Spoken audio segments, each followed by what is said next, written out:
слов сегодняшнем вечере Шри Раданатха Свами, который будет выступать сегодня перед вами. Его книга одна из самых удивительных книг, которые мне удалось читать. И книга эта о том, каким образом извлечь максимальную пользу из своей жизни. Жизнь очень часто протекает мимо нас, так что мы даже не замечаем ее, не замечаем течение ее. Год проходит за годом, ничего не принося с собой.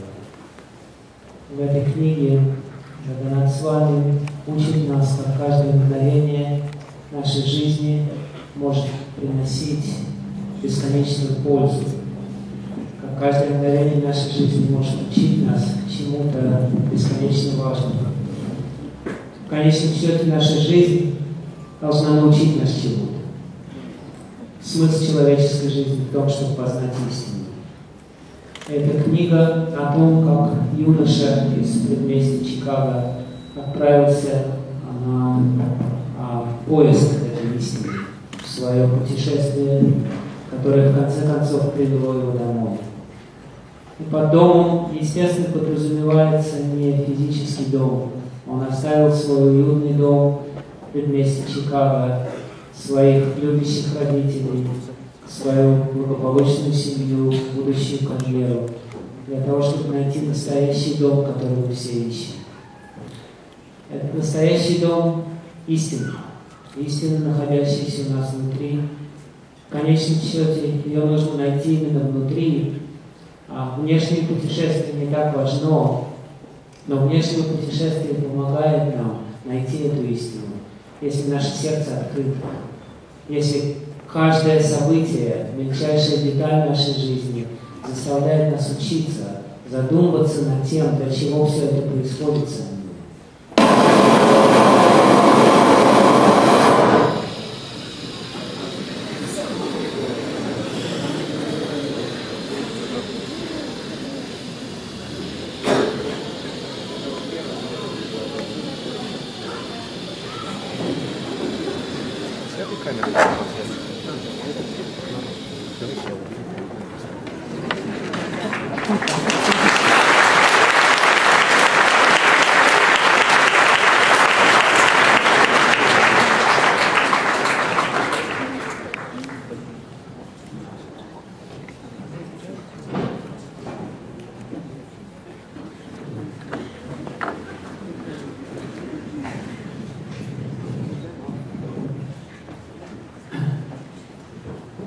Один из уроков этой замечательной книги в том, что для того, чтобы достичь чего-то важного, человек должен преодолеть препятствия. Ничего важное не дается дешевой ценой. И мы на примере этого вечера, этого события можем увидеть, что даже тут нас подстерегает препятствие. Заканчиваю свое небольшое введение и с удовольствием предоставляю слово Раданатхе Свами, пожалуйста, поприветствуйте.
Nama Om Vishnu Pada Krishna Prestaya Bhutale Srimate Bhaktivedanta Swami Niti Namine Namaste Saraswati Deve Gauravani Pracharine Nirvishesha Sunyavadi Paschatyate Sattharine Vanchakalpatarubhyascha Kripa Sindhubhya evacha Patitanam Pavanibhyo Vaishnavebhyo Namo Namaha. Hey Krishna Karuna Sindhu Dinabandhu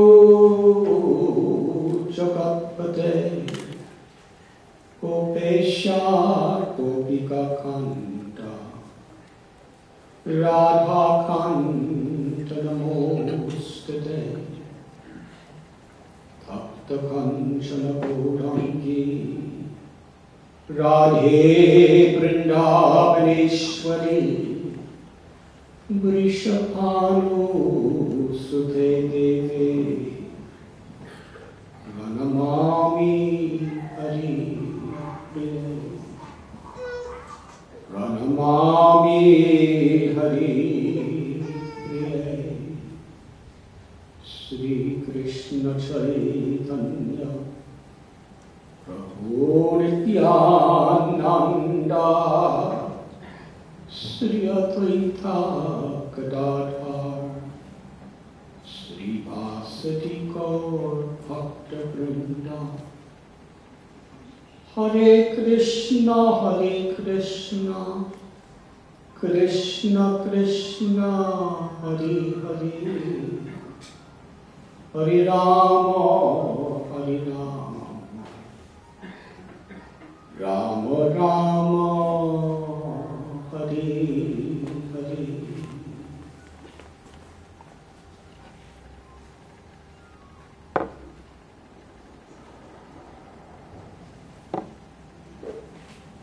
I am very deeply honored and grateful to be with all of you here in this very historical city of St.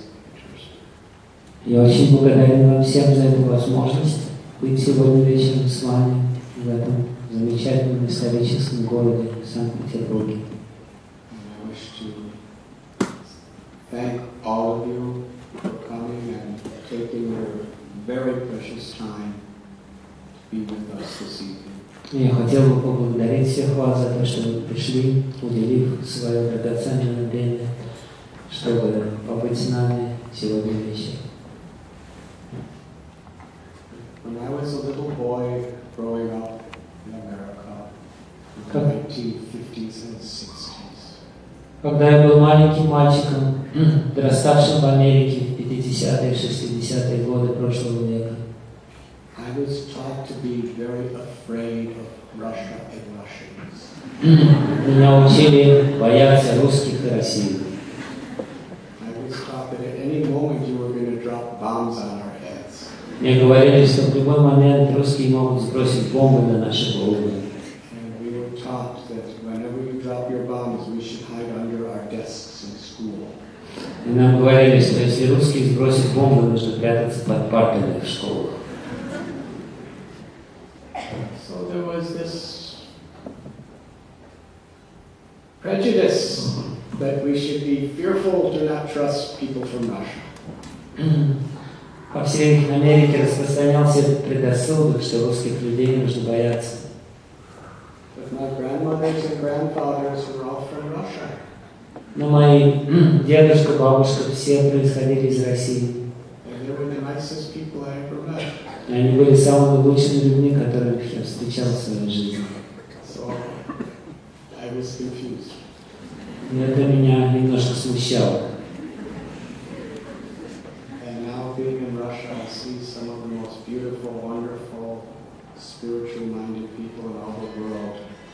И сейчас, приезжая в Россию, я встречаюсь с одними из самых замечательных, красивых, духовно настроенных людей в мире. So the lesson is we should go beyond the politics of the world and really see for ourselves what is the heart of people. И мораль этой истории в том, что нужно пытаться выйти за пределы всех этих интриг материального мира и доверять своему собственному сердцу, судить самому, принимать решения самому. When I was a teenager in the 1960s in America, it was a very chaotic time. Когда в 60-е годы в Америке я был подростком, в Америке было очень бурное, Америка переживала бурное время. There was a war going on in Vietnam, and there was the civil rights movement, and many young people in America really felt it's not right. Шла Вьетнамская война, молодые люди бунтовали против социальных условностей, и очень много людей моего поколения думали, что-то не так в этом мире. We weren't so concerned in those days about our economic future. We were concerned about the ideals that we were going to live for. В то время нас не так интересовало наше материальное будущее, деньги, которые у нас будут в будущем. Нас больше интересовало ценности и идеалы, ради которых мы живем. Economics is obviously a very, very important part of the stability of a society. Экономическое процветание, естественно, является существенной частью стабильности общества.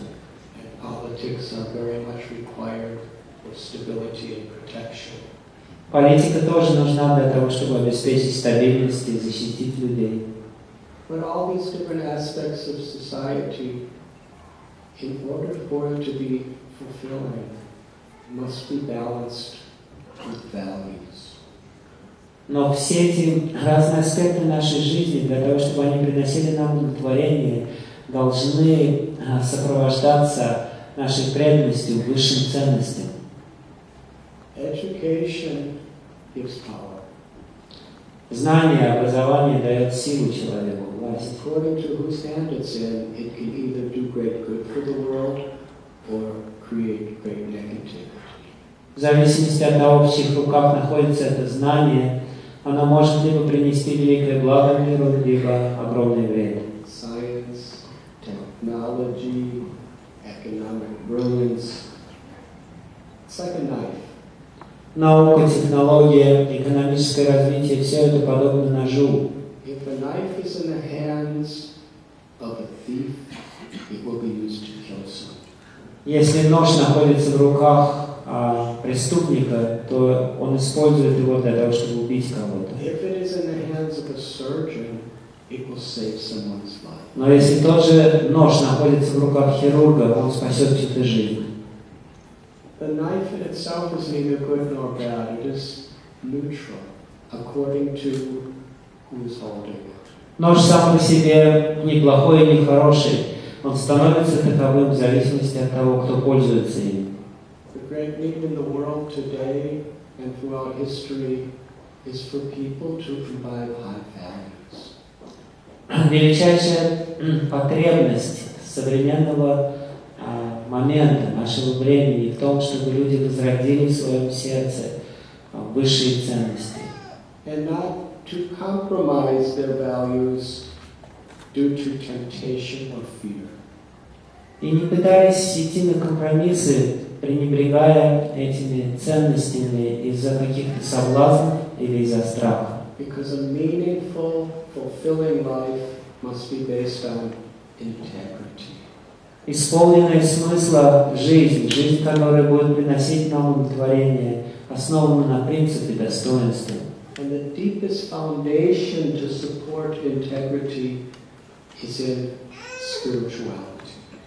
И глубочайшим фундаментом нашего человеческого достоинства является духовность. This was my conclusion in the turbulent times of the 60s in America.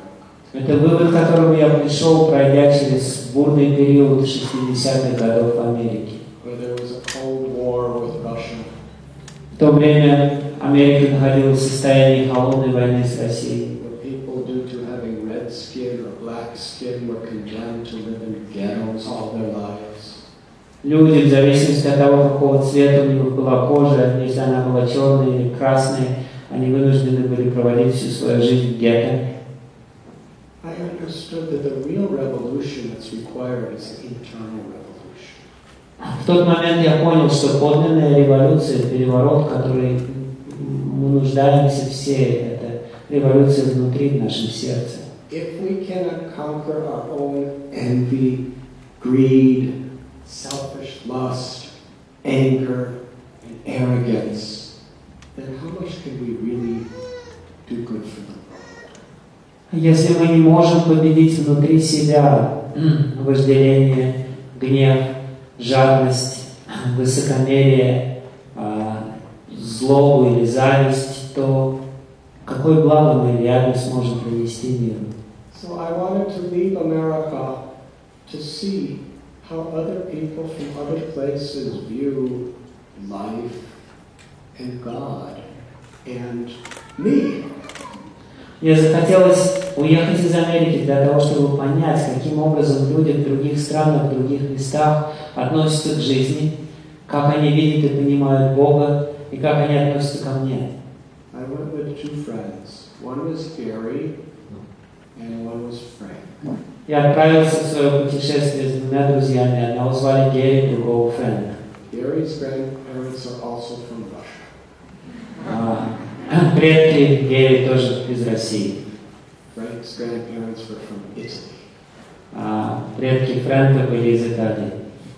Gary said, "I'm going to Europe for the summer. You must come."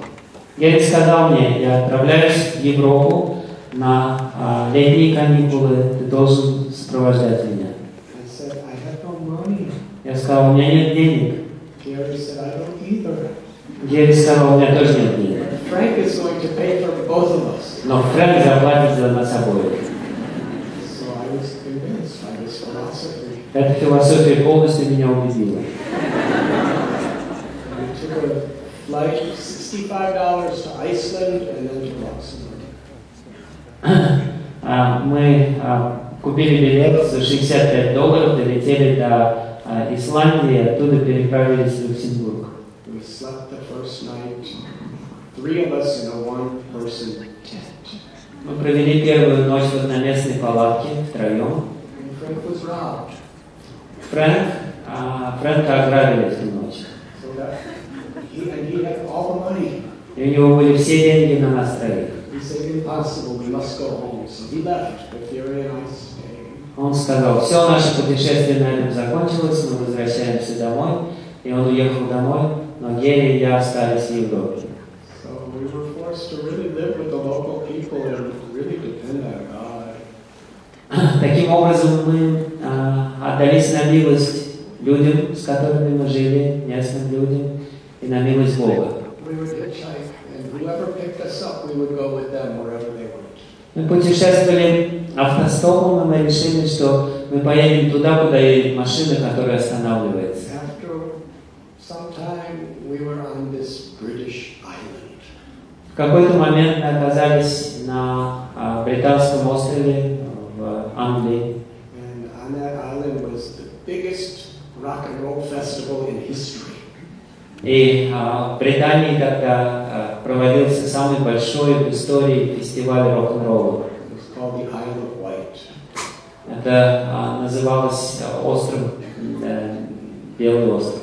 And the most famous, talented musicians of the rock and roll world were all there playing for 3 days and 3 nights, 24 hours a day. И в течение 3 дней подряд, 24 часа в сутки, самые знаменитые музыканты со всего мира исполняли свои песни и играли там на сцене в этом фестивале.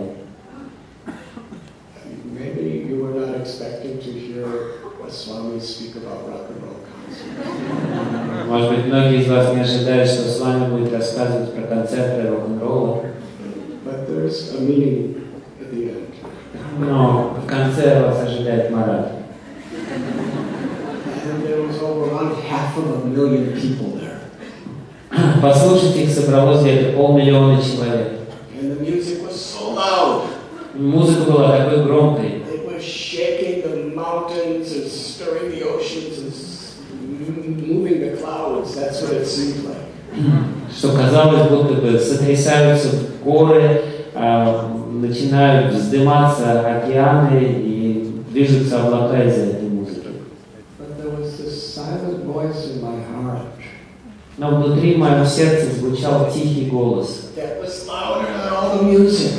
Этот голос был громче, чем самая громкая музыка. Calling me away from it. Этот голос звал меня оттуда. To seek something with deep meaning and purpose. Этот голос говорил мне: найди что-то глубокое, настоящую цель, настоящий смысл. One of the greatest legends of the time played a concert. Легендарные музыканты того времени играли на сцене. And a few days later, he died of a drug overdose. И один из них, легендарный музыкант, умер через несколько дней после этого концерта от передозировки наркотиков.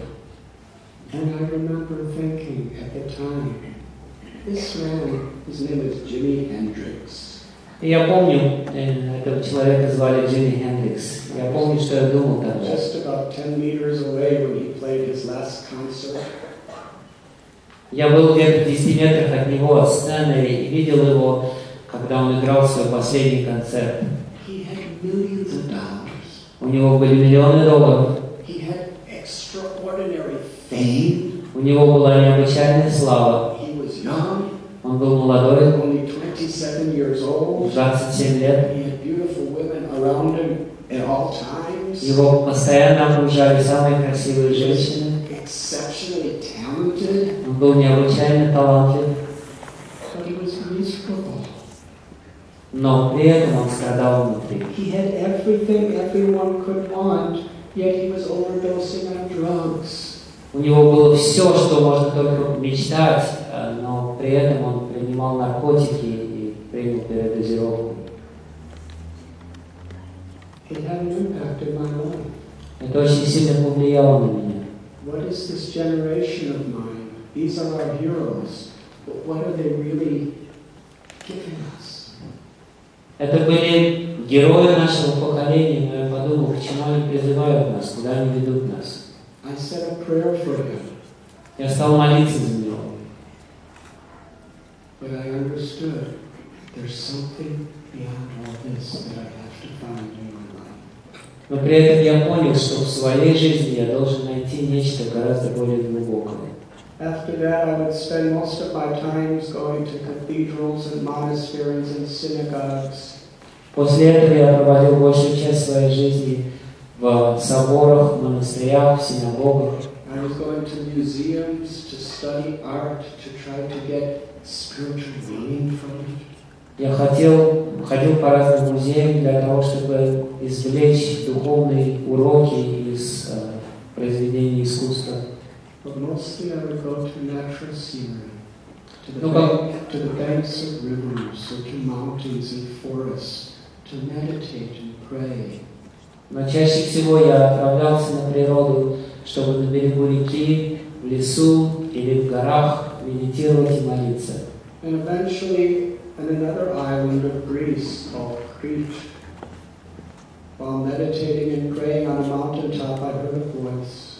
И в конечном счете, когда я пришел на греческий остров Крит, на вершине горы, в процессе, в результате моей медитации я услышал внутри голос. I felt that it was God responding to my prayers for direction. И я почувствовал, что это ответ Бога, который откликнулся на мою мольбу указать мне путь. It said, "Go to India." Этот голос внутри сказал: отправляйся в Индию. I left my friend Vera in a cave. Я оставил своего друга Вере в пещере And began hitchhiking alone to India. и начал свой путь автостопом до Индии. I met a couple people. They were always also going to India, so we sometimes traveled together. Я встретил нескольких попутчиков, которые тоже держали путь в Индию. And sometimes I lost them and I was alone. И иногда мы были вместе с ними, иногда мы терялись по дороге, потом опять находили друг друга. We went through Turkey, Мы проехали через Турцию, where life-changing experiences took place. где мы испытали историю, поменявшую мою жизнь. Then through Iran. Затем оказались в Иране. I remember something happened in Iran that really shook me.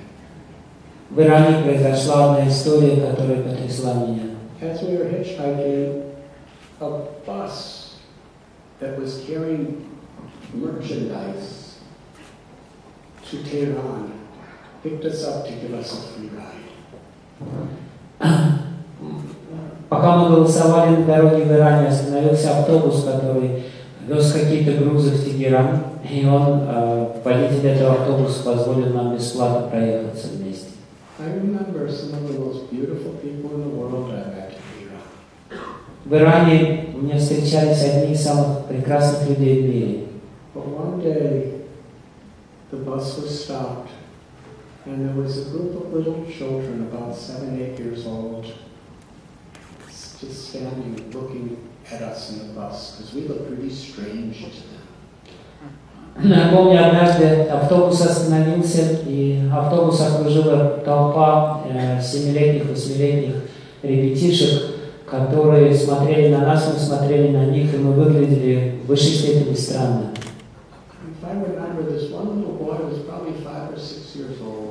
Я помню одного мальчика, ему было лет 5 или 6. Я улыбнулся ему.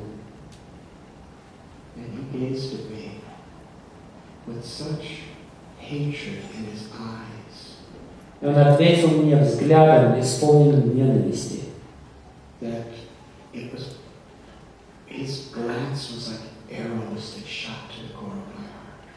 Его взгляд был подобен стрелам, которые пронзили мое сердце. Я был в состоянии шока.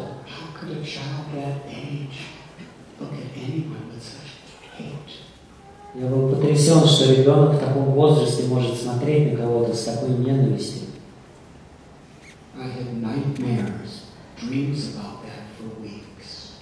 Несколько недель подряд мне снились кошмары, где я видел взгляд этого ребенка. Тогда я задумался о состоянии мира. Мы можем научить ребенка любить, но мы также можем научить ребенка ненавидеть. Еще даже до того момента, когда ребенок научится думать.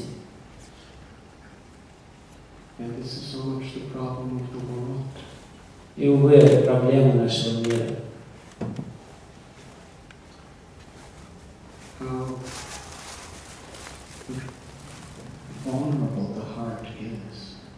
Насколько наше сердце подвержено влиянию того, что мы переживаем в своей жизни.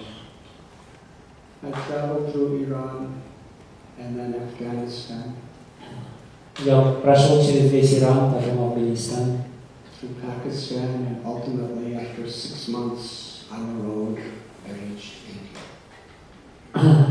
Потом мы прошли через весь Пакистан, и в конце концов, по истечении 6 месяцев, я достиг Индии.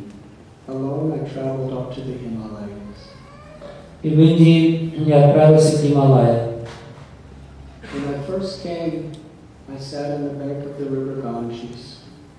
Когда я впервые попал в Гималай, я сел на берегу Ганги. Никого не было вокруг.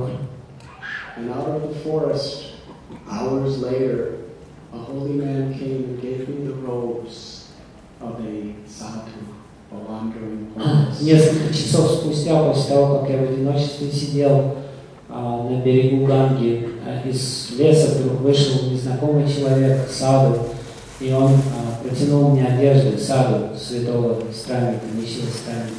He told me to throw my Western clothes, I only had one set, in the river.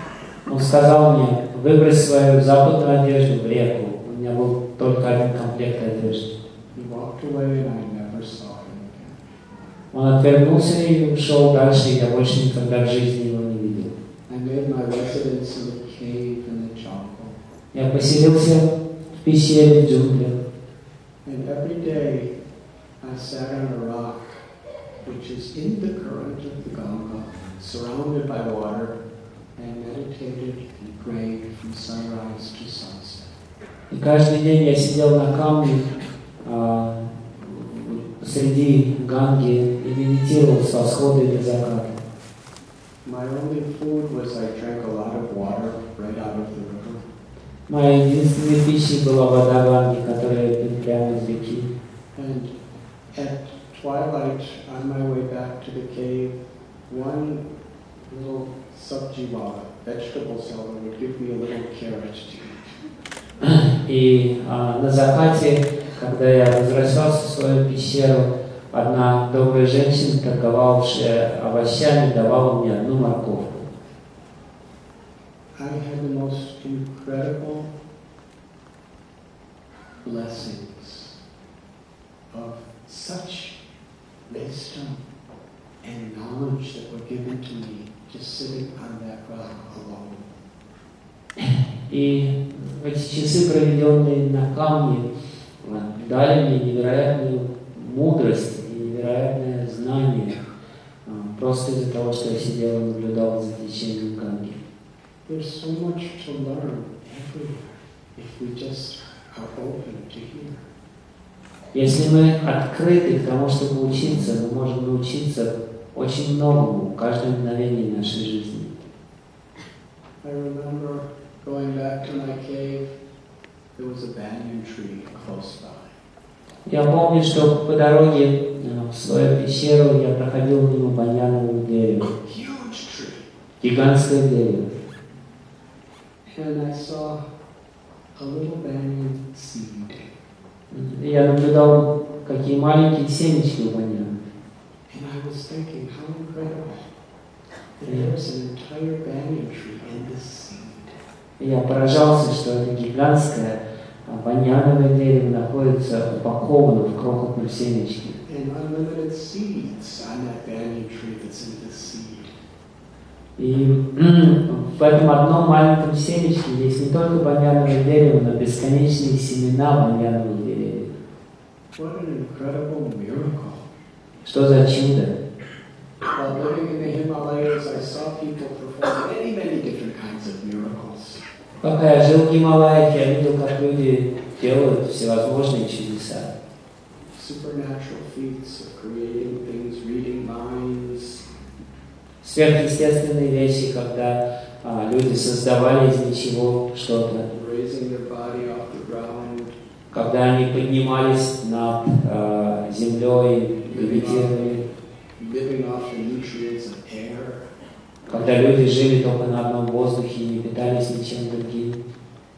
But I was thinking the miracles we see every day all around us are much more incredible than any of these people can do. Но при этом я думал, что чудеса, которые мы видим каждый день вокруг нас, гораздо более удивительные, чем те чудеса, которые могут делать люди. But we don't even notice them. We don't even appreciate them. Но мы даже не замечаем эти чудеса, мы не обращаем на них никакого внимания.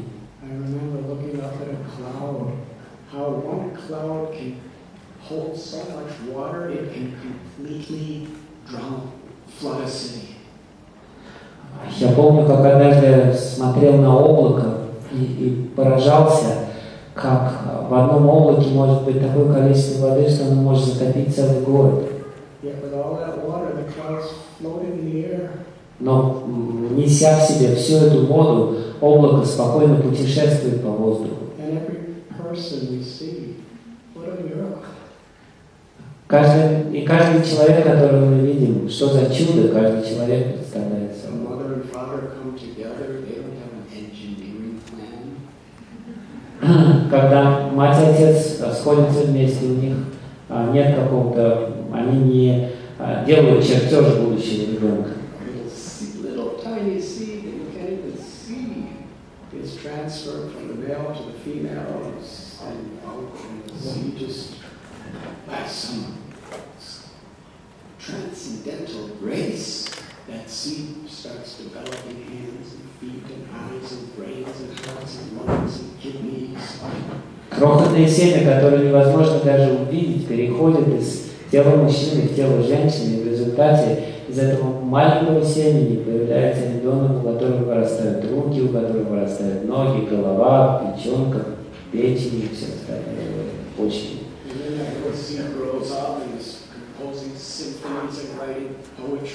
И в конце концов этот ребенок вырастает и начинает писать симфонии или поэмы. Или строить небоскребы. Но кто создал это маленькое семя, из которого появился ребенок?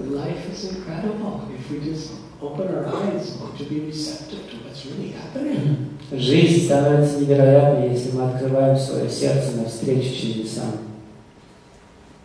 As I was sitting on the banks in that rock in the Ganges, the most incredible moments of my life up until that point took place. И я до сих пор помню мгновение, которое я провел там, на этом камне посредине Ганги. Со мной случилось нечто, что перевернуло мою жизнь. I realized that life is like a river. В какой-то момент я понял, что наша жизнь подобна реке. On the surface, there's so many ripples and waves. На поверхности нашей жизни огромное количество волн, ряби. One time I saw a hawk. It burned. Однажды я увидел ястреба, который парил над Гангой. He was flying lower and lower and lower until he was just above my head. Я увидел, как он спускается, и что он парит прямо над моей головой. His glistening yellow eyes were focused in the river. Я увидел, как его пристальные желтые глаза сосредоточенно смотрят на реку. Go in the water. В какой-то момент он нырнул под воду. There was all kinds of fight going on underwater. Я увидел, что он сражается с кем-то под водой. The victorious bird came out with his wings. И через мгновение победившая птица поднялась над водами, расправив свои крылья, сжимая в когтях бившуюся рыбу сантиметров 30 длиной.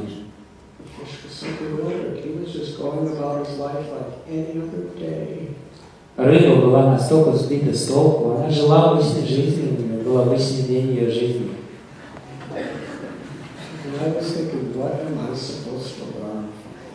И я думал, чему я должен научиться из этого. И мне открылась истина изнутри. Мы все подобны этой маленькой рыбе. Мы все живем своей обычной жизнью.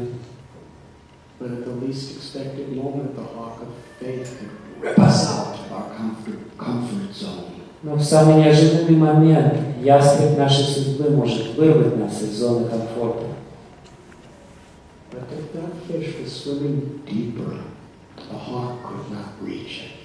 Но если бы эта рыба плавала глубже, ястреб никогда бы не вытащил ее. If our experiences of pleasure and meaning in this world are based on superficial circumstances, then the hawk of fate can rip us out anytime. Если наш опыт, который мы извлекаем из нашей повседневной жизни, очень поверхностный, то тогда судьба, ястреб нашей судьбы может вырвать нас из этих комфортных обстоятельств в любой момент. But if the meaning and fulfillment of our life is deep within, но если мы нашли более глубокий смысл в своей жизни, погрузились глубже, then no situations that happen can actually shake us because we have found satisfaction. то никакие внешние обстоятельства не могут вывести нас из равновесия, потому что мы нашли внутренний покой и удовлетворение. Deep below the swirls of the river surface is the current of truth. В глубине, по всеми этими водоворотами, протекает поток истины. In this book, The Journey Home, I write many of the beautiful, what I believe are universal lessons for everyone that I learned from the river. В этой книге «Путешествие домой» я описываю множество удивительных уроков. На мой взгляд, это универсальные истины, которые я понял, просто сидя на берегу реки Ганги, наблюдая за ее течением. At the end of the month, По прошествии месяца I decided to end my fast. я решил прервать свой пост. Someone had given me 1 rupee, Кто-то подарил мне 1 рупию, which in those days there was 7 rupees to $1. В то время 1 рупия за доллар давали 7 или 8 рупий. And I happened to see a man selling peanuts. Я увидел человека, который продавал арахис. They were in the shell and roasted in sand. Это был арахис в самой, как это сказать, арахис с кожурой, поджаренный на песке. And they really smelled so good. Это арахис пах так вкусно. After just eating a carrot a day and water, that smell of roasted peanuts was like nectar. После месяца, проведенного на диете из 1 морковки и воды Ганги, этот запах жареного арахиса сводил меня с ума. And I have a confession. All my childhood I loved peanuts. Я должен признаться вам, с детства я любил жареный арахис. So, according to American standards, for the money I gave, I would get about this many peanuts.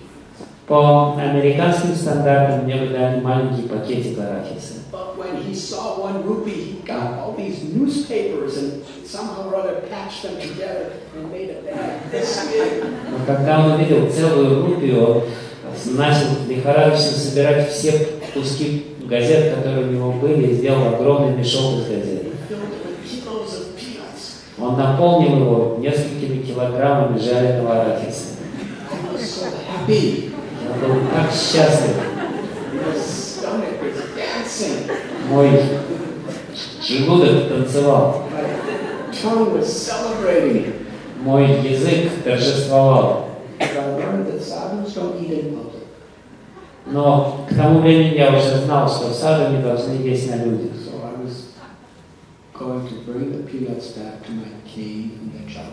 Поэтому я решил отнести этот арахис, добытый в пещеру, в джунглях.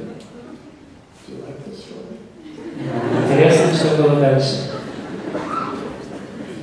As I was carrying this big bag of peanuts through the forest, it was still hot and the fragrance was making me really, really excited. Пока я нес этот большой кулек с арахисом, было по-прежнему жарко, и запах этого арахиса сводил меня с ума. Suddenly blocking my path was a huge, brown, furry, male monkey. Неожиданно дорогу мне преградила огромная, лохматая, коричневая обезьяна. Green eyes. У нее были зеленые глаза, это был самец. He didn't have as much hate as that little boy, but he was really angry at me. В глазах у нее не было столько много ненависти, как у маленького мальчика. He showed me his teeth and screamed at me. Но она была очень зла на меня, она закричала, показав клыки. And he couldn't speak English. Она не очень разговаривала по-английски. But in his own language, he was saying, "Give me your peanuts, or you will die." Но на своем языке она объяснила мне, отдай арахис и помочь. And my heart was translating what he was saying. сердце я очень хорошо понял это, оно меня перевело быстро. I was starving and deeply attached to these peanuts.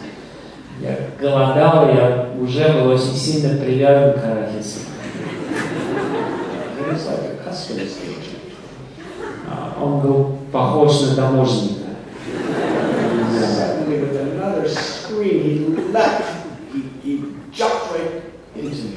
И неожиданно с еще одним воинственным криком он бросился на меня и прыгнул прямо на меня. And his face was inches again away from mine with his mouth open and his sharp teeth.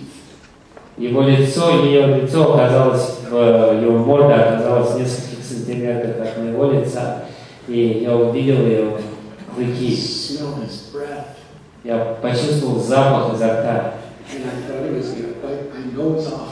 Я думал, что сейчас он откусит мне нос. And he had such anger in his eyes. У него был такой гнев в глазах. Then with his feet, he kicked me really hard in the chest. И ногой он пнул меня в грудь. And with his hands, he grabbed the bag. А руками вытащил кулек с арахисом. I fell back and he ran away Я упал навзничь, а он убежал with all my peanuts. со всем моим арахисом. But a few peanuts fell on the ground. Несколько арахисов выпало в результате I борьбы said, на мной. something. И я подумал, ну хотя бы что-то. Then 3 little baby monkeys ran and В grabbed тот же момент несколько детенышей обезьян подбежали и подобрали все.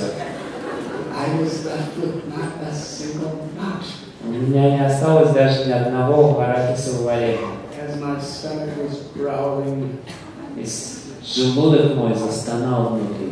I was thinking, what am I supposed to learn from this? Я стал думать, чему бы научиться из этого. And a beautiful lesson came. И очень удивительный урок пришел ко мне. That Я even сделал. today this lesson is giving me strength. И до сих пор этот урок дает мне силы. I probably would have eaten that whole bag of peanuts and got sick that night, so it was good that the monkey stole it. Скорее всего, я бы прикончил весь этот мешок арахиса и, скорее всего, заболел бы. Так что хорошо, что обезьяна забрала у меня этот арахис. But that wasn't the lesson. Но урок заключался не в этом. The lesson was compared to the nourishment and the great fulfillment I gained by learning on the bank of the Ganges. Spiritual truth is so valuable that all the things of this world are more valuable than peanuts compared to that truth. Урок, который я извлек в этот момент, заключался в том, что по сравнению с теми бесценными духовными истинами, которые я извлек, сидя на камне, все остальные ценности этого мира были подобны арахису, арахисовому ореху. Because spiritual truth is forever. Потому что духовные истины, которые мы постигаем, всегда остаются с It нами. connects us to our eternal Atma, the soul, the essence. Они соединяют нас с нашей вечной душой, атмой, сутью нашей природы. Connects us to God, the all-attractive, all-beautiful object of love. Они соединяют нас с Богом, всех привлекающим, самым прекрасным олицетворением любви. It connects us to each other as eternal children of God. Они соединяют нас, эти духовные истины, со всеми людьми, потому что мы понимаем, что все мы дети Бога. As real brothers and sisters. Соединяют нас к ним, давая нам понять, что все остальные братья и сестры. And people are so distracted by the peanuts of material acquisition. Но люди очень сильно отвлечены желанием обрести арахис, материальных богатств. People lie, they cry, they die for these peanuts.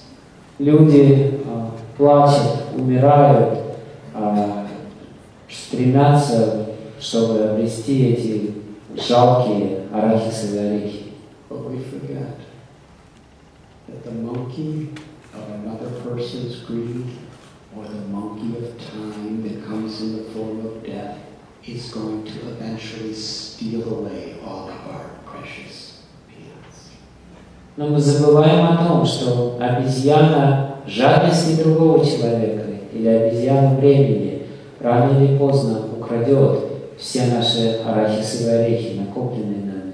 Through this experience, I became so much more determined to seek that essence. Этот опыт придал мне еще большую решимость дойти до конца в своих поисках сути. I wandered through the Himalayas, learning from an old woman with leprosy what love meant. Я скитался по Гималаям, и одна прокаженная старая женщина научила меня, что такое настоящая любовь. A real beauty И в чем заключается суть подлинной красоты. is actually a thing of the heart. Что красота находится не вне, а в сердце. I learned from many great yogis and lamas and rishis and sages. Я учился у многих великих йогов, лам, риши, мудрецов. And I'll just give a couple little lessons. Я расскажу еще о нескольких маленьких уроках, которые я извлек. Another lesson of the monkeys. Еще один урок, который я получил от обезьян. I was meditating in the forest, Я медитировал в лесу, and this big European tourist was walking through. и один большой, могучий европейский турист шел мимо. He had such gigantic muscles on his body. У него тело бугрилось мышцами. He was obviously some type of bodybuilder or great athlete. Очевидно, что либо он занимался какой-то тяжелой атлетикой, либо он был культуристом. He was about 6'4" and a mountain of strength. Он был высотой 1,80 м или больше, и он излучал силу. He was carrying a bag of groceries. И он шел из покорения лавки с большим пакетом, в котором были какие-то продукты. Suddenly, a gang of little tiny skinny monkeys surrounded him. Но неожиданно стайка маленьких, тощих обезьян окружила его. This was familiar to me. Я узнал эту ситуацию. But I was just a little skinny sadhu. This is a European muscle person. Но я был всего лишь маленьким, тощим, щуплым саду, а это был какой-то тяжелоатлет из Европы. These little monkeys started showing their teeth. Эти маленькие обезьяны начали показывать свои клыки, обнажать. And making little jumps toward him, just to threaten him. И начали подступать к нему, чтобы напугать его. And he was so heroic that he picked up a big rock and started screaming at them and threatening to crush them. Он решил проявить всю свою смелость, он подхватил камень и стал размахивать этим камнем, чтобы бросить им в него. But they came closer to him and screamed even louder. Но они не обращали внимания, они обступали его все ближе, ближе, ближе и визжали все громче. And suddenly I saw this huge man, terrified. И неожиданно я увидел, как этот гигантский человек дал волю страху. He was trembling. Он задрожал, And one of the little tiny monkeys just went right up to him и одна маленькая обезьянка подбежала к нему, and took the bag out of his hand. забрала этот пакет у него из рук. He was too scared to resist. Он слишком боялся сопротивляться. And that when they gathered in a circle around the bag, this big man ran away. И когда они сгрудились вокруг этого пакета, чтобы посмотреть, что в нем, он побежал, только пятки засверкали. Then I saw this little tiny 5 or 6-year-old boy. И в этот момент я увидел крохотного 5-летнего или 6-летнего мальчика. This happened in Nepal. And this little Nepalese boy. Это было в Непале, маленький непалец. And he came running. И он побежал прямо навстречу этим обезьянам. And when the monkeys saw him, they were terrified. И когда обезьяны увидели его, они перепугались страшно. And he picked up a little stone. Он Он взял маленький камешек. And all the monkeys, they all just ran, screamed and ran and started jumping in trees, hiding from this little tiny boy. С визгом разбежались, бросились в рассыпную, испугавшись этого мальчика. And he sat with the groceries and started eating them. The Он monkeys сел, were all раскрыл этот пакет и distance стал away, есть. afraid of him. А обезьяны вдалеке боялись его. So I was trying to understand, what am I supposed to learn from this? И я подумал, чему же мне нужно научиться из этого, какой урок извлечь отсюда. This little boy hardly weighed as much as one bicep of that big muscle man. Маленький мальчик весил, наверное, меньше, чем бицепс у этого человека. Why were they afraid? And he had a huge rock. The little boy just had a little stone. Почему они испугались мальчика? У него был маленький камень, а тот размахивал большим. Then I understood И затем я понял, that the monkeys don't see your strength. что обезьяны не обращают внимания на внешнюю силу. They see your fear. Они видят страх внутри. Because that European man did not know about monkeys. Этот европеец ничего не знал об обезьянах. They completely conquered him by fear. Они полностью победили его, внушив ему страх. But the little boy lived among monkeys, so he had no fear of monkeys, so they were afraid of him. Но маленький мальчик жил среди обезьян, он нисколько не боялся обезьян, поэтому они боялись его. Fear is based on ignorance. Страх основан на невежестве. If we understand our indestructible, eternal, spiritual identity, Если мы понимаем нашу вечную, неразрушимую духовную природу, then we can transcend fear. то мы можем преодолеть любой страх. In darkness, we don't know what's around us, so there's fear. But when the light comes out, we see everything as it is. В темноте мы не видим, мы не знаем ничего, и поэтому мы начинаем бояться, но когда свет освещает все, страх уходит. And how important it is. Spiritual knowledge, connection with our essence, with God, to overcome the ignorance and fear of our lives. В тот момент я понял, насколько важна эта связь с Богом, которая помогает человеку преодолеть любой страх и любое невежество. This little boy was eating that big bag of groceries and the monkeys wouldn't go near him. Этот маленький мальчик наслаждался содержимым пакета из бакалейной лавки. Обезьяны боялись даже приблизиться к нему. But then he saw me sitting there. Затем он увидел меня, сидящим там.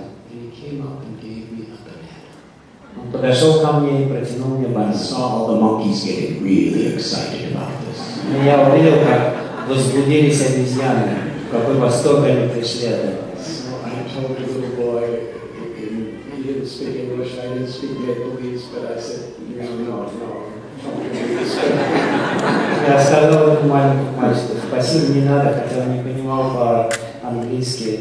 I'm not enlightened enough at this stage to accept that banana. Я сказал, что я еще недостаточно просветлен, чтобы принять от тебя этот банан. The monkeys would attack. Потому что обезьяны напали на меня. In my journey, eventually I came to a holy place called Vrindavan. Ну, в процессе своего путешествия, в конце концов, я пришел в святое место, которое называется Вриндаван. The place of bhakti. Место, где царит бхакти. Bhakti is the yoga or the path of devotion. Бхакти – это йога или путь преданности. And I found in the people there and in the culture there that the qualities of humility, compassion, and love for God. И я увидел там людей, нашел там людей, которые обладали качествами сострадания, смирения и любили Бога. Spontaneous love for the sweetness, the beauty, and the playfulness of God. Они естественным образом были привлечены красотой, сладостью и игривостью Бога. It was so much deeper than the supernatural powers I was observing. Эти чувства, которые они испытывали, были гораздо более глубоки, чем сверхъестественные чудеса, которые я видел в Гималаях.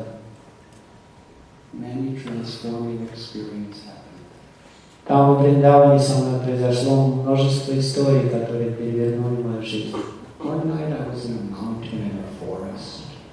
Однажды я находился в горе, однажды я находился в лесу на горе. And one great sage was singing God's name in what is called kirtan. Один великий мудрец проводил киртану, пел имена Бога. And since we're talking about children, about 20 little children joined him. И так как мы рассказываем весь этот вечер про детей, тогда тоже его окружили где-то 20 маленьких детей. First, the singing of these prayers was so deep and so emotional in the moonlight under the stars. I was just weeping in separation from my beloved Krishna. Когда я слышал, как он поет под открытым небом, при свете звезд и луны, я стал плакать, потому что его пение, звуки и его молитвы пробудили во мне чувство разлуки с моим возлюбленным Богом. Then, after some time, the singing became very jubilant, like a celebration. All the children were dancing wildly in such happiness, celebrating their love for God. Через какое-то время настроение сменилось, и вместо тоски в звуках его голоса послышалась радость, и все дети начали радостно плясать, торжествуя свою связь с Богом. After this kirtan, everyone went away. После этого киртана все разошлись. It was late at night, and one little boy, he was less than 10 years old. Была поздняя ночь, один маленький мальчик, ему было меньше 10 лет. He just squeezed my hand Он взял меня за руку and pulled me. и потянул меня. I looked at him. И я смотрел на него. He smiled at me. Он улыбнулся мне. Very deep black eyes, and the full moon was reflecting in such a special way in his eyes. У него были очень глубокие, бездонные черные глаза, и полная луна отражалась в его бездонных глазах. And he pulled me to this little straw hut that was built on the rooftop. Он потянул меня и привел в маленькую соломенную хижину, которая была построена на крыше здания. It was a little straw altar, actually. На самом деле, в этой соломенной хижине стоял соломенный алтарь.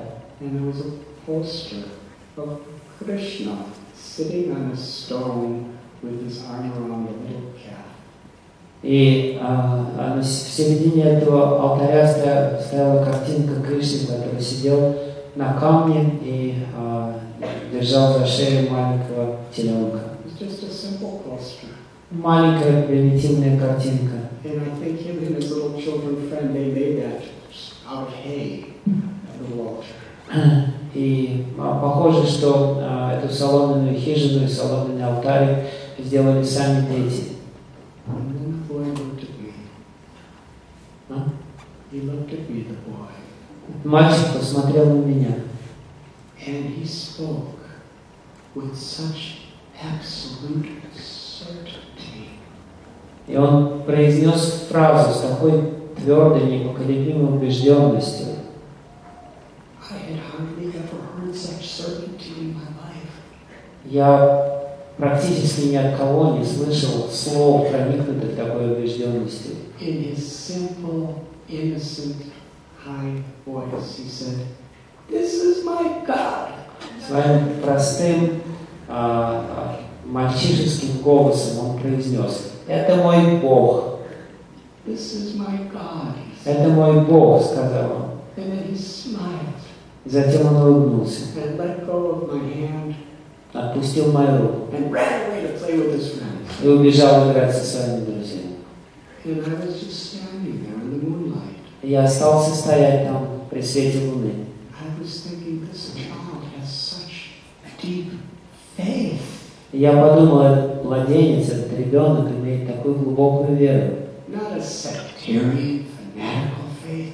Не фанатичную, сектантскую веру. Not a faith that divides us. and causes us to hate others. Не веру, которая разделяет нас с другими людьми и заставляет нас ненавидеть других. It was just a childlike, innocent, pure faith of love. Это была невинная, чистая вера любви. And I was thinking at that time, compared to this little child, I don't have any faith at all. Я думал, что по сравнению с этим маленьким мальчиком у меня вообще нет никакой веры. It was coming from his heart, his words. Его слова исходили прямо из сердца. And it was such a joy for him to share that with me. И он поделился этой верой со мной, с такой радостью. And I remember looking at the picture in the moonlight, И thinking, my Lord, will I ever have such faith? я помню, как я при свете луны смотрел на ту же самую картинку и думал, о мой Господь, когда же у меня появится такая же вера? Будет ли у меня когда-то? He wasn't born of great scholarship. Его вера не была порождена глубокой ученостью. It was just an innocent and pure heart. Она была порождена его чистым невинным сердцем.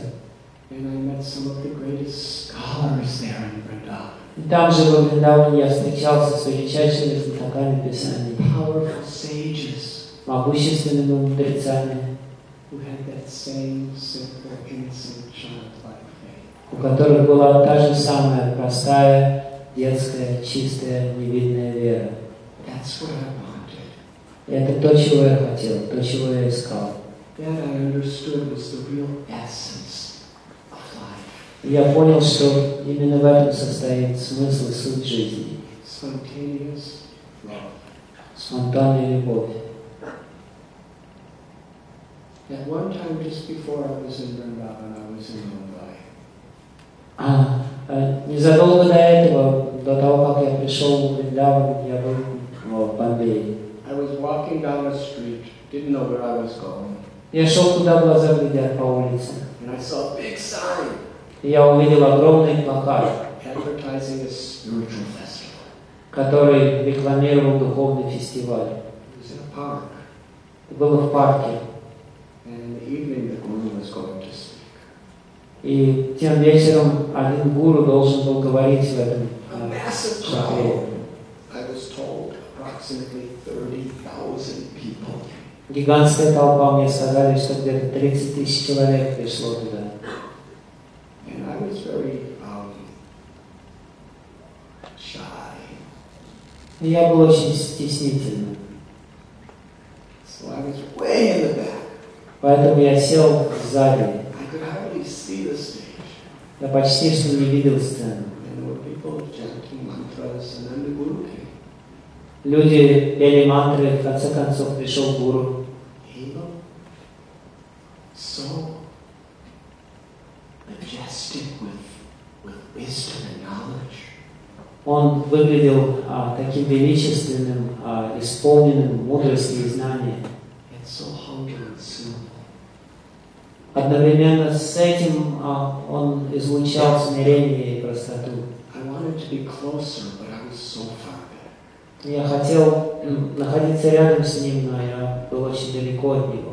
Then I saw this guru call one of his followers and say something to him, and that follower started signaling for somebody in the audience to come to the stage, but nobody came. Затем я увидел, как гуру подозвал одного из своих последователей, шепнул ему что-то на ухо. Этот последователь стал махать кому-то рукой со сцены, но никто не отозвался. He came down, that person came down off the stage, came through all the crowds and walked right up to me in the back. Тогда этот последователь сошел со сцены, прошел через всю толпу и подошел прямо ко мне. And he said, my guru Srila Prabhupada wants you to come on stage. И он сказал, мой гуру Шрила Прабхупада хочет, чтобы ты сел на сцене. I said, out of 30,000 people, how does he know who I am? Я спросил у него из 30 тысяч людей, откуда он знает, кто я такой. He didn't answer my question, he just pulled my hand. Он не ответил на мой вопрос, он просто потянул меня за руку. And as Goswami Maharaj knows, I'm very pullable. Как всем известно, меня легко потянуть куда-то. So he pulled me right through the crowds and right onto the stage. Он протянул меня через всю толпу и привел прямо на сцену. And that was Srila Prabhupada. И там сидел Шрила Прабхупада. He asked me to sit beside him. Он попросил меня сесть подле него. And for the next 2 weeks, every morning and evening, he invited me to sit there. И в протяжении следующих 2 недель, каждое утро и каждый вечер я сидел рядом с ним на сцене. In my heart, I was thinking, this person's compassion, his love is so deep. В своем сердце я думал, сострадание этого человека невероятное. But I want to meet more people. And Но я I хотел встретиться с другими людьми.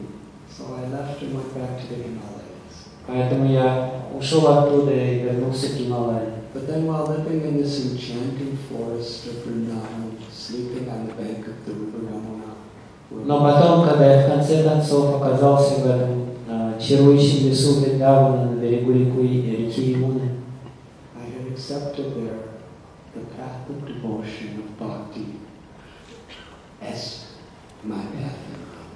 я принял внутри путь любви или бхакти в своем сердце, как мой путь. After some months, Srila Prabhupada came back. И несколько месяцев спустя, после того, как я уже жил с полгода в Вриндаване, Шрила Прабхупада приехал туда, в Вриндаван. I met him in Vrindavan. Я встретил его снова в Вриндаване. And he remembered me from Bombay. Он помнил меня с тех самых бомбейских времен. And I was so deeply moved by his life И его любовь настолько тронула мое сердце.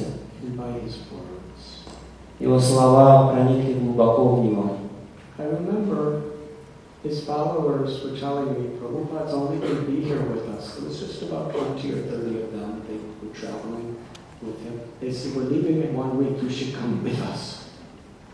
Я помню, как последователи Шрилы Прабхупады, их было человек 20 или 30, сказали, что Прабхупада уедет, и ты должен поехать с нами. But I was too shy. Но я был слишком стеснительным. I remember I was sitting on the little mountain top of the Madan Mohan temple, and I was reading the beautiful prayers that he wrote in 1965. Я помню, как я сидел на вершине холма рядом с древним храмом Мадан Мохана и читал молитву, которую Шрила Прабхупада написал по своему приезду в Америку. He had left Vrindavan at the age of 70. В 70 лет он покинул Вриндаван. And he was given a free passage on a cargo ship from Calcutta to New York. У него был бесплатный билет на грузовом судне, которое следовало из Калькутты в Нью-Йорк. Because over 40 years before, his guru asked him to spread this message of pure love of God to the whole world. Потому что за 40 лет до того его гуру попросил его распространить это послание чистой любви всему миру. He had only $7. В кармане у него было $7. He didn't know a single person out of India. Он не знал ни одного человека в Америке. On the 38-day trip on this cargo ship, within the first 10 days, he had 2 heart attacks and severe seasickness. Из 38 дней, которые он провел на этом грузовом судне, первые 10 с ним случилось 2 очень тяжелых сердечных приступа, и его выворачивала наизнанку морская болезнь. There was no doctors. На судне не было врача. And finally, when that ship was finally approaching Boston Harbor, В конце концов, когда это судно причаливало к гавани Бостона, he wrote a poem. он написал стихотворение. It was a very intimate, private poem between him and God, Lord Krishna. Это было стихотворение, обращенное к Богу, к Кришне, в котором он молился. I don't think he expected anyone else to ever see. Я не думаю, что он ожидал, что кто-то еще прочитает когда-либо эту He молитву. had followers, he didn't know if anyone was going to be there. У него не было никаких последователей, он не знал, будут ли они когда-то. I remember reading that. Я помню, как я читал это стихотворение. I was thinking, if I was in that situation, I would pray that, please, give me a place to stay when I'm in America. Please, somebody that I know. Я думал, что если бы я был на его месте, я бы, наверное, в этот момент просил, дай мне какое-нибудь место, где бы я остался в Америке, чтобы я мог жить, познакомь меня с кем-то. His prayer was simply, let me be an instrument of your grace. Но его молитва была другая. Он просил Бога, дай мне возможность стать инструментом Твоей милости. Let your words and your grace flow through me, my Lord, to bring these people true happiness. Позволь, чтобы Твоя милость и Твои слова проходили через меня и могли принести этим людям подлинное счастье. Give me the grace and the words to uplift them above suffering and experience the true treasure of their love. Дай мне слова и дай мне милость, которая поможет этим людям выбраться из океана страданий и обрести настоящее счастье.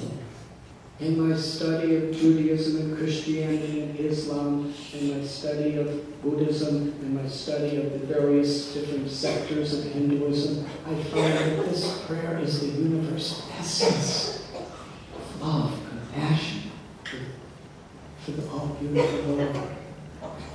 Изучив все возможные религии, начиная с иудаизма, христианства, ислама, буддизма и всевозможных ответвлений индуизма, я пришел к выводу, что эта молитва содержит в себе самую суть духовности.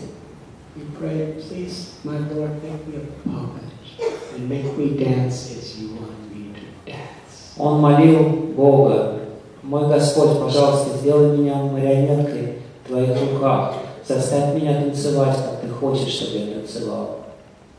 It has such humility.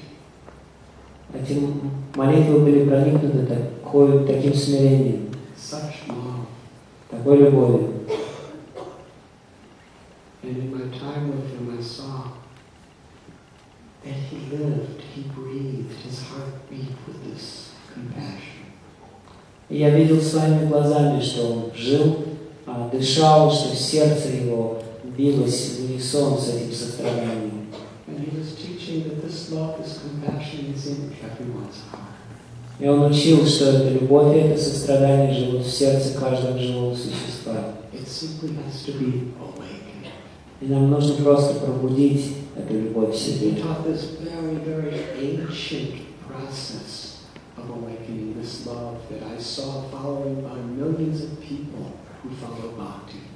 И он учил нас этому древнему методу пробуждения любви в своем сердце. Я видел, как миллионы людей идут этим путем. Through the chanting of God's names. Это путь повторения имен Бога. I remember he gave a simple analogy that just made so much sense to me. Я помню, как он привел простой пример, который очень сильно поразил меня. He said, when a drop of water falls from a cloud, Он сказал, что когда капля воды падает с облаков, it is pure, transparent. эта капля чистая, вода прозрачная. But when it comes in contact with the earth, it becomes muddy and loses its transparency. Но когда она падает на землю, то тогда она становится грязной и теряет свою прозрачность. When we filter the water, we bring it back to its natural transparency. Однако, если мы отфильтруем ту же самую воду, мы вернем воде ее прозрачность. Similarly, our consciousness of the eternal, spiritual essence within us, soul, is pure. Точно так же наша душа, наше сознание, чистая духовная суть в нас всегда чиста. Love for Krishna, love for all beings is our inherent nature. Любовь к Кришне и ко всем живым существам является нашей внутренней природой. But when our consciousness becomes influenced by so many of the things of this world, pride, arrogance, and lust, and envy, and greed, it becomes polluted. Но когда наше сознание попадает под влияние всех этих низменных качеств материального мира, вожделения, гнева, жадности, гордости, высокомерия, оно оскверняется. The process of chanting God's names Сам этот путь повторения имен Бога. And all, actually, the real purpose of all spiritual or religious practices И цель всех духовных практик is not simply to think, I am of this faith and you are of that faith. It's to cleanse our heart and bring about its original, natural, spiritual love, devotion, and compassion. заключается не в том, чтобы гордиться, это моя вера, она лучше, чем твоя вера, а в том, чтобы очистить свое сердце и вернуть этому сердцу свое естественное, его естественное состояние, сострадание и любви. And I was thinking that compassion, that's the greatest power. Я думал тогда, что это сострадание есть самая большая сила в этом мире. That humility is the highest strength. Это смирение есть самое большое могущество. And that fulfillment of love is the greatest wealth. И реализация этой любви есть самое большое богатство. And we are all on a journey. И мы все с вами находимся на пути, Life is a путешествии. journey from the day we're born to the day we die. Вся наша жизнь – это странствие с того дня, когда мы рождаемся в этот мир, до того дня, когда мы умираем, уходя из него. Ultimately, we're all looking for our home. И в конечном счете мы все ищем дом.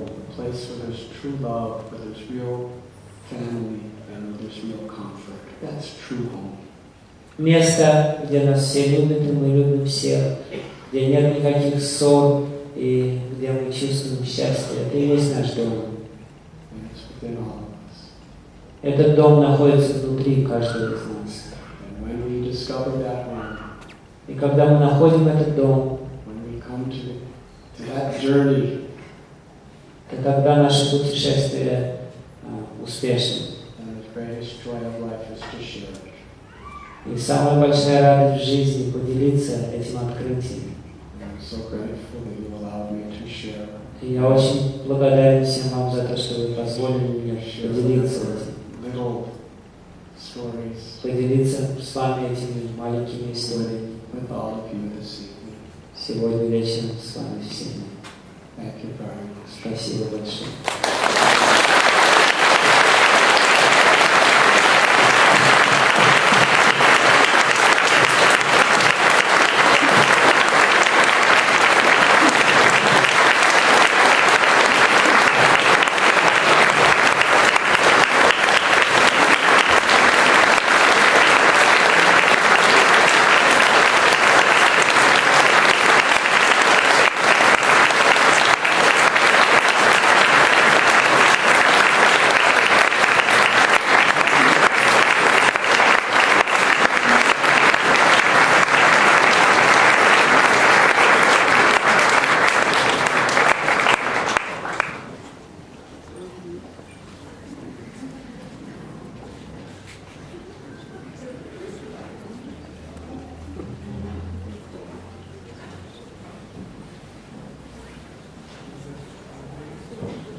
My puppeteer is pulling my strings.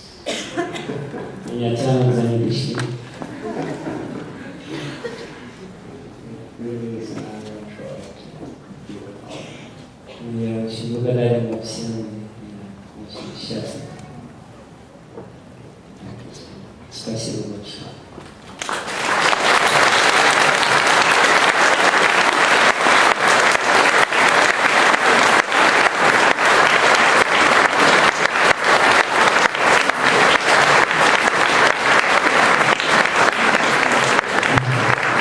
Мы завершаем на этом свою программу сегодня вечером. Спасибо вам большое от меня.